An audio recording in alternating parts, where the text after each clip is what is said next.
we're going to present Native American Indian culture, and it's going to include family structure, communication, food, religion, and spirituality.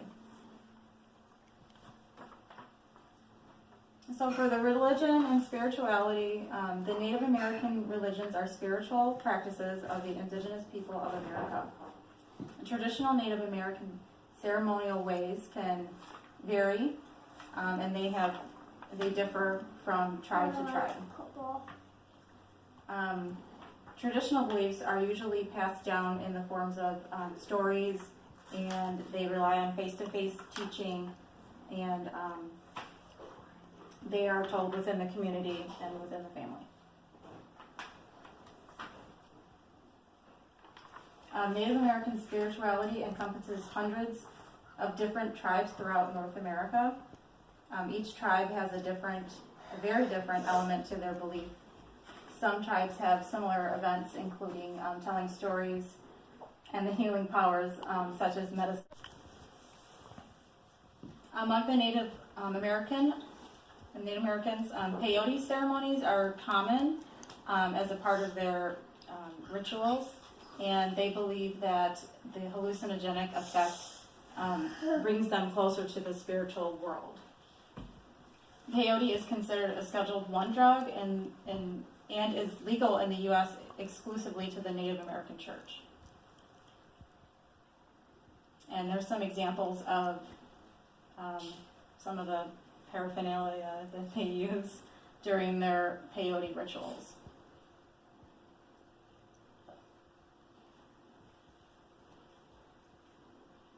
And this is an example of one of the songs that they would play.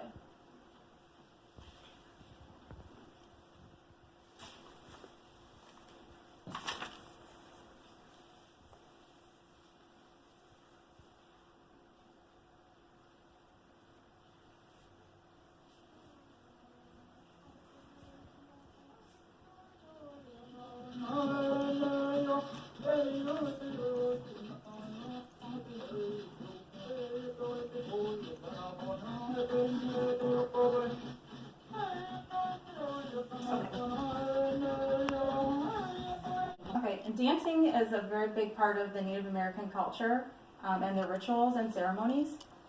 Rituals, dances, and ceremonies were performed to appease the great spirits of their ancestors.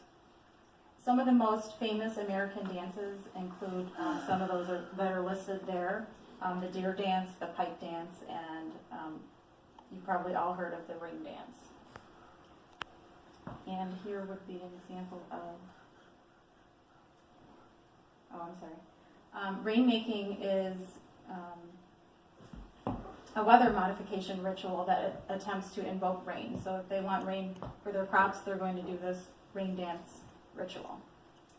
The ritual was historically performed by many Native American tribes, particularly in the southwestern United States where they have deserts and dry areas. Many Native American cultures continue to practice this rain dancing at their reservations today.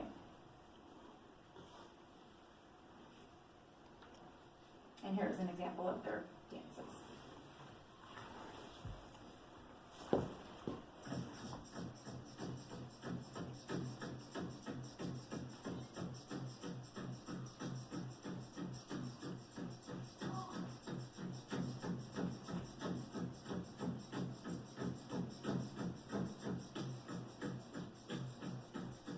Okay.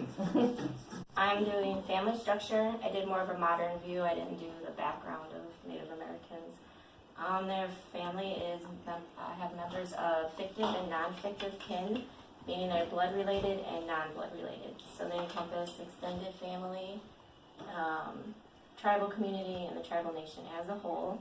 They're all interconnected, and they have a kinship network, which means Native Americans are never alone or without family. And this is my son, by the way, so he had to be in it. So, depending on the tribe, they can be matriarchal, matrilineal, meaning that they live near the wife's family. The children receive their identity from their mother, or patrilineal, meaning that they live near the husband's family and identify with the father. The family structure is based on history and traditional values. And American Indians foster interdependence. So they're taught to rely on one another, from emotional support to financial help. They pool their earnings when someone doesn't have enough. They're raised to depend on themselves and others for spirituality, physical, and emotional needs. And they provide care to the elderly or anyone who needs it. They share so that all may survive. And most communities share the concept of a person is not respected for what he or she has, but for what he or she gives away. And this concept of community and interdependence is difficult for Americans to understand. We're taught at a very early age to be independent.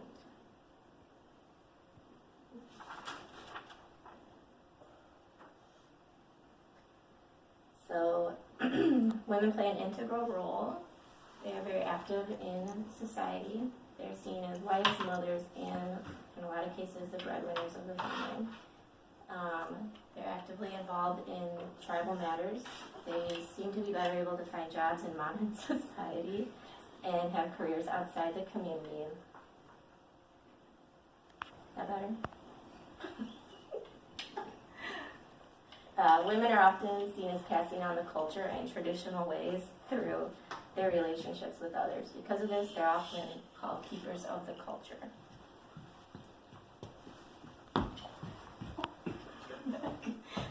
So, Native American men have had a hard time finding their place in modern society. The past cultural obliteration took away their traditional role as provider, and they've not been able to overcome the hardships of centuries of oppression. Most men find work as manual laborers, and some have become lawyers and work for their tribe. Others have become entrepreneurs, but the majority have not been able to attain white-collar jobs.